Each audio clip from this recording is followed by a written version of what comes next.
2024లో YSR Congress party అధికారానికి దూరం అయిన తర్వాత కొందరు ఆ పార్టీ నుంచి బయటకు వెళ్ళిపోయారు. బయటకైతే వెళ్ళిపోయారు కానీ ఎక్కడున్నారో కూడా చాలామంది ఉన్నారంటే ఉన్నారనే విధంగా వాళ్ళ రాజకీయ కార్యకలాపాలు ఉంటూ వస్తూ ఉన్నాయి. ఈ క్రమంలో కొందరు మళ్ళీ వెనక్కి రావడం కోసం గట్టి ప్రయత్నాలు చేస్తూ ఉన్నారు. అందులో బాలినేని శ్రీనివాసరెడ్డి గారు కూడా ఉన్నారు అనే వార్తలు వెలువడుతున్న వేళ ఒంగోలు నియోజకవర్గం నాయకులతో సమావేశం జరిపినటువంటి వైఎస్ జగన్మోహన్ రెడ్డి గారు చాలా క్లియర్ కట్గా ఒంగోలు నియోజకవర్గ ఇన్ఛార్జ్ రవి గురించి మాట్లాడుతూ, ఈయన పని చేస్తున్నారు, ఈయనకు నా ఆశీస్సులు ఎప్పుడూ ఉంటాయి, మీకు ఎప్పుడూ ఒక క్వశ్చన్ మార్క్ లాంటిది ఏమీ అవసరం లేదు, ఒంగోలు అంటే ఒక క్వశ్చన్ మార్క్ లాంటిది వస్తుంది అని చెప్పి ఆ రవికి చాలా క్లియర్ కట్గా మద్దతు తెలిపారు జగన్మోహన్ రెడ్డి గారు. అండ్ జిల్లా అధ్యక్షులు పూచేపల్లి శివప్రసాద్ రెడ్డి గారి గురించి కూడా ఏకంగా అధికారం వస్తే ఆయనకు మంత్రి పదవి ఇస్తామన్న విధంగా కూడా కామెంట్లు చేశారు.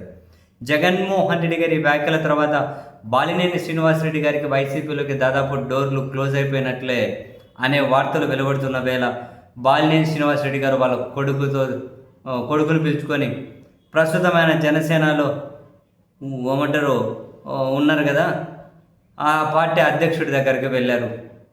చాలా వినయంగా ఆ పార్టీ అధ్యక్షుడి దగ్గర నిలబడినటువంటి ఫోటోలు, ఆ ఫోటోలను షేర్ చేస్తూ తాజాగా ఆయన కొన్ని కామెంట్లు చేశారు, వ్యాఖ్యలు చేశారు. ఆ ఫోటోలు షేర్ చేసి అంటే వాళ్ళ అధ్యక్షుని ఉద్దేశించి, ఈయన మాకు నాయకుడు మాత్రమే కాదు, ఒక నమ్మకం, ఒక ధైర్యం, ఒక ఆశ్రయం అని చెప్పి ట్వీట్ చేశారు. సరే, వైసీపీ నుంచి వెళ్ళిపోయిన తర్వాత ఆశ్రయం కోసం జనసేన అయితే పనికి వస్తుంది, బాగానే ఉన్నారు. కానీ మరి నమ్మకమనో, ధైర్యమనో, ఇంకొకటనో, ఆదరణనో ఇవన్నీ అంటూ ఉంటే మరి ప్రస్తుతం బాలినేని శ్రీనివాసరెడ్డి గారి పరిస్థితి అయితే ఒంగోలు ఒక ఫ్లెక్సీ కూడా కట్టుకోలేని పరిస్థితి ఉంది. ఒంగోలు ఫ్లెక్సీ కూడా కట్టుకోలేకున్నారు. చివరికి సినిమా పోస్టర్లు అవి కట్టినా కూడా వాళ్ళ నాయకుడు హీరోగా నటించినవి అవి కూడా పీకి పక్కన పడేసే పరిస్థితి. ఒంగోలుకి వెళ్ళి కనీసం రాజకీయాలు కూడా చేయలేకుండా ఉన్నారు.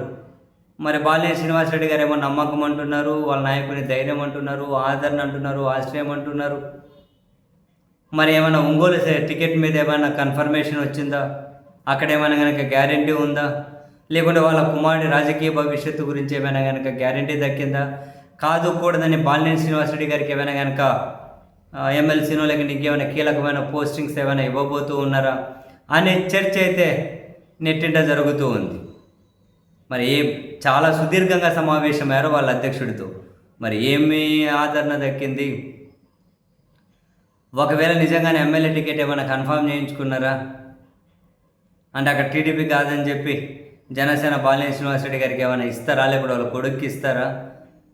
సో ఇప్పటి వరకు కూడా అదే బంధువులు లేవనెత్తున్న పాయింట్ అదే. ఒంగోలు ఫ్లెక్సులు కూడా కట్టుకోలేని పరిస్థితుల్లో భవిష్యత్తు మీద ఏం ఆదరణ దక్కింది, భవిష్యత్తు మీద ఏం నమ్మకం కుదిరింది, ఆయన దగ్గర నుంచి ఏం ప్రామిస్ వచ్చింది బాలినేని శ్రీనివాసరెడ్డి గారికి? అందుకే మరి ఇంత కీలకంగా ట్వీట్ చేశారు. మరి ఏం జరగబోతుందో చూద్దాంలేండి అని చెప్పి అయితే అందరూ వెయిట్ చేస్తూ ఉన్నారు. బాలినేని శ్రీనివాసరెడ్డి గారికి ఏం పోస్ట్ ఇవ్వబోతూ ఉన్నారు, వాళ్ళ అధ్యక్షుడి నుంచి ఏం ఆదరణ దక్కింది అని. సరే, బేసిక్గా వాళ్ళ అధ్యక్షుడి రాజకీయానికే అంటే వాళ్ళ అధ్యక్షుడు రాజకీయమే కమిటెడ్గా ఉండదు, చిత్తశుద్ధి ఉండదు. ఇంకా ఆయన ఇచ్చిన మాటలను పట్టుకొని వేలాడితే, ఆయన మాటలు పట్టుకొని మనం ఏమైనా ఊయలు ఊదాం అనుకుంటే బహుశా రాజకీయంగా అమాయకత్వం కావచ్చు. ఎందుకంటే ఎప్పుడు ఏముంటే అటు మాట్లాడతారో, ఎప్పుడు ఏ నిర్ణయం తీసుకుంటారో ఆయనకు తెలియదు. కాబట్టి ఇటువంటి పరిస్థితుల్లో బాలినేని శ్రీనివాసరెడ్డి గారికి ఏం ధైర్యం ఇచ్చారో తెలియదు.